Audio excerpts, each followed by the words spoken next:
How's everybody doing? Good? Who got rain? Barely. Oh man, 2, 3, 4 hands. So, glad to have everybody here today. My name's Kurt Steinke. I'm the soil fertility specialist here at Michigan State. We're going to talk a little wheat today. I have one of my graduate students, Lane Suplito. She's going to talk a little bit about one of her projects she has going on with some fungicide fertilizer interaction. So you get a 2-for-1 today, about 10 minutes and 10 minutes. So what I'm going to talk about is down at this end. And one thing I really have looked at the last few years that I want everybody to think about is autumn management on winter wheat, right? When does yield potential begin in winter wheat? Fall, absolutely. Combination of both planting date, right, and nutrient management practice. So what we've looked at probably the last, I think we've had this study going about 6 or 7 years now, is looking at about 7 different practices to do in the fall. All right, there's a whole different aspect we can do in the spring, looking at end application timings, multiple timings, inhibitors, whatnot. But in the fall, it's a little bit different. And so what you're looking at here, our reps actually go up and down, not across. All right, we have 2 different planting dates, September 30th and October 17th. And we have about 7 different nutrient management practices. And those 7 practices for fall are plant and do nothing, about 25 units of N in the fall, 25 units of S, about 50 to 60 units of P2O5 or phosphorus, about 50 to 60 units of potassium or K2O. Then we have a combination of nitrogen and sulfur, right? About 30 units of N and 25 units of S. And then we have one where we just have green up application in the spring and do nothing in the fall. All right, so about 7 different practices.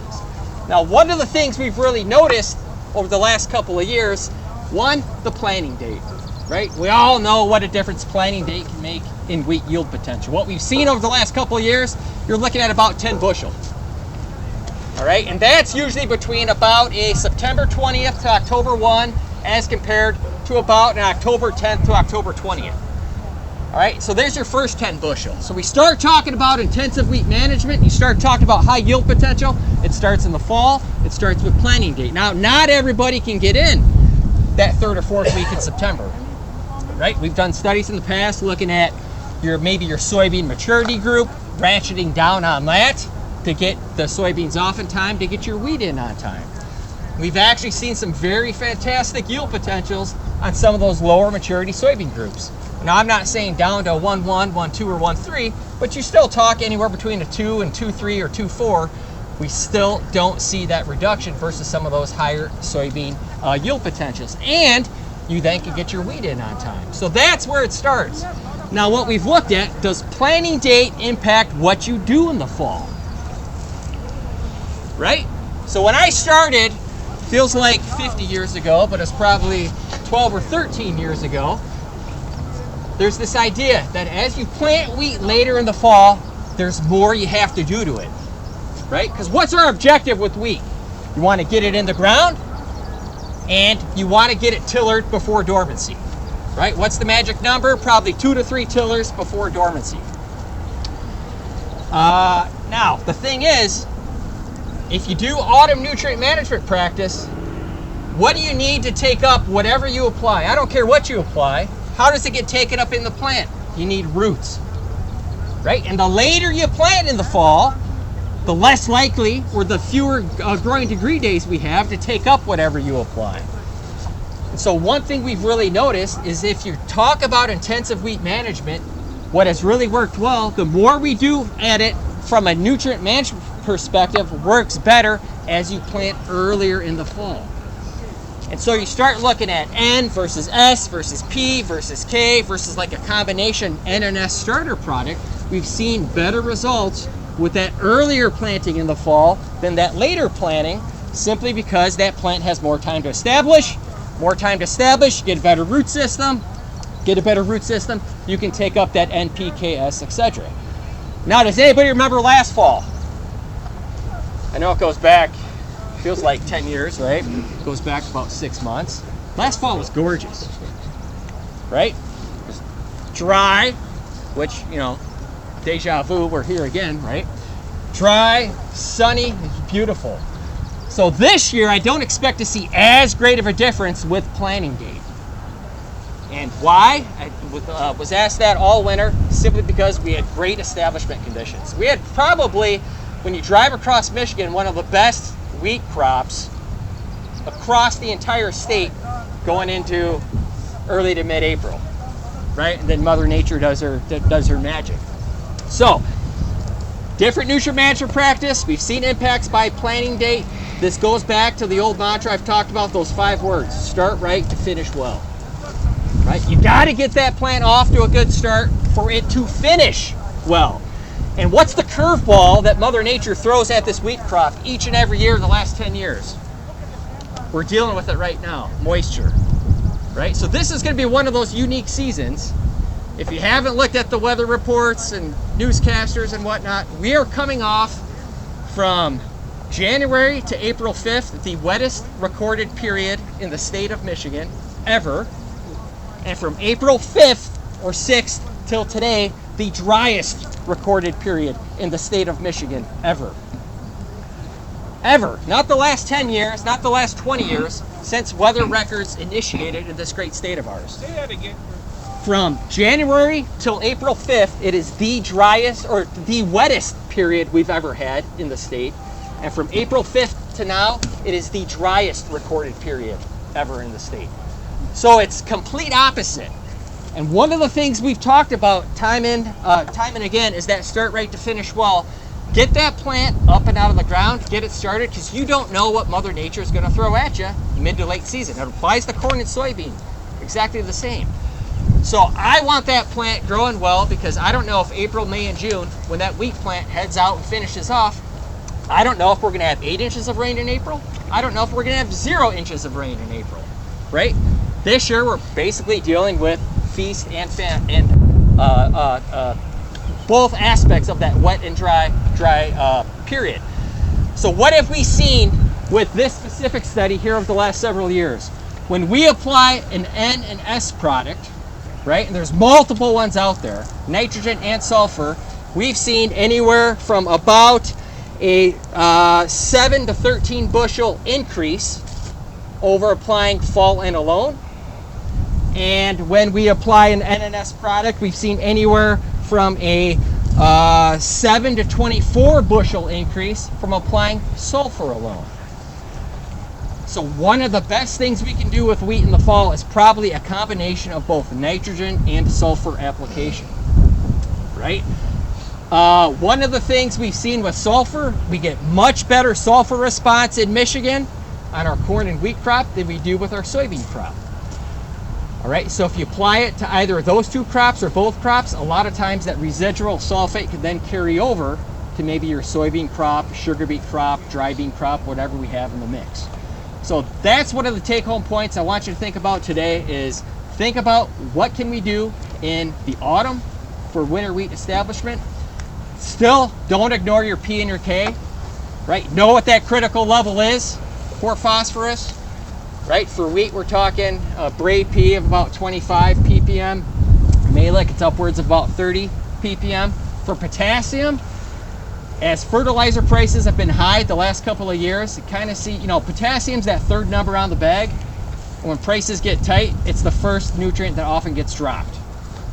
So what I'm seeing is a lot of low soil test potassium levels coming in across the state of Michigan, because you probably haven't applied in a number of years. K prices have dropped a little bit, N prices, phos prices have dropped. But don't forget that potassium critical level. If you're on a sandier area, right, CAC about 5 or less is about 100 ppm critical level for K. If you're on CAC of about 6 and above, some of that finer textured ground, critical level is about 120 parts per million. So those are some of the take-home points I want everybody to think about here today. I'm going to hand it over now to my graduate student, Lane. She's going to talk a little bit about a fertilizer by fungicide study she has going on. Lane? So, good morning, everyone. My name is Lane Suplito. I'm a second-year master's student here in Michigan State University working with Dr.Kurt Steinke.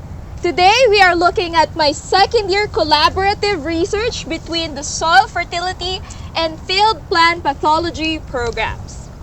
Before we begin this very interesting and exciting conversation today, let me ask you one question first. What are the traits of your wheat that will tell you, hey, I will have higher yield this year? Am I hearing taller plant height? Yep, excellent, very good observation. More head count? Very nice observation. Are we saying more tillers? Yeah, but it should survive the mid-season, right? Well, to begin this talk, let me share about you about the autumn starter fertilizer. As said by Dr. Steinke, the most important season in winter wheat production is setting the yield potential. And when it happens? At fall. So in autumn starter, in this research, we applied two rates, 0 or 250 pounds per acre of autumn starter. Now, let me share you why is it important to provide autumn starter in fall. Imagine a baby. So inside of a mother's mom, the baby is provided with nourishment, right? Right. So when our winter wheat seed is still in the bag, it can leave. Anytime you want to plant it, it's there. But once it's in the soil, it will start to scavenge nutrients, right? Now, where the pre-plant soil analysis comes in, it's when you need to know how much nutrients you should apply in your soil. Remember, we are feeding the plant, not the soil. So what are the distinct observations we notice when we apply autumn starter? Well, let me grab some wheat plants here. So first this is with no autumn starter, and this with autumn starter. So I'm trying to make it come closer so you can see we have taller plant height here, right? Next is flag leaf. Well, who gives care about flag leaf? Well, let me tell you something. This leaf here gives you 30 to 50% yield potential for your grain yield. Now, why is it important to have bigger, greener, wider flag leaf? Well, this leaf catches sunlight from the sun, and the sun is needed to photosynthesize, that is requirement to feed your head, right? So let me give you an analogy. So this is your machine. You need to make it greener as longer as possible because this works for you. This is your ally. So as long as this is green, you have higher photosynthesis, and then the photosynthate or the carbohydrates goes to this head. This is your storage. The size of your storage will dictate how much grains will fill your winter wheat. So if you have longer head length, it means there are more opportunities for more grains. Thus, you may have higher grain yield. Moving forward, okay. Let me just get some of my props. Okay, so moving forward is the late season nitrogen. So late season nitrogen is applied at peak 7 or when the second note of wheat is detectable. So what is the goal of late season nitrogen at peak 7? So again, our flag leaf is our ally. We want it as green, as longer as possible to feed the winter wheat head. Now we want to see if when we apply late season nitrogen, if it has the capacity to provide longer stay green potential for our flag leaf. Also, last year we found that plots applied with late season nitrogen has higher protein content. But why it happened? So there are certain situations when late season nitrogen will impact the protein content. First is if you have precipitation after the application of late season nitrogen. Again, as said by Dr. Steinke, nutrients needs to go to the plant through water. And so the next treatment of this study is the fungicide timing application. So who applies fungicide in your field? Okay, so you applied fungicide in your field. So can I ask, what is the timing of your fungicide application? Is it at flowering? Yep. Anybody apply more than one fungicide timing? Thank you. Okay, so I think that's our sign that the time is limited. So as much as I want to share with you all of the observations we had for last year and this year, let me give you 3 takeaway messages from this conversation. First, please, please, please have your pre-plant soil analysis. This is not a guessing game. This is a business. We should know what we're putting in our soil. Second, we highly emphasize the importance of application of starter fertilizer. Remember, we are putting early nutrients to our seedling. And third is, before you apply this fertilizer and fungicide strategies, make sure you have pencil calculation, because you should know in your field if it will be profitable based on your situation. If you have questions, that's awesome. We will stay here and we can give you more conversation about this talk. If not, thank you for your attention, and we will see you again later in the lunch. Remember, start right to finish well.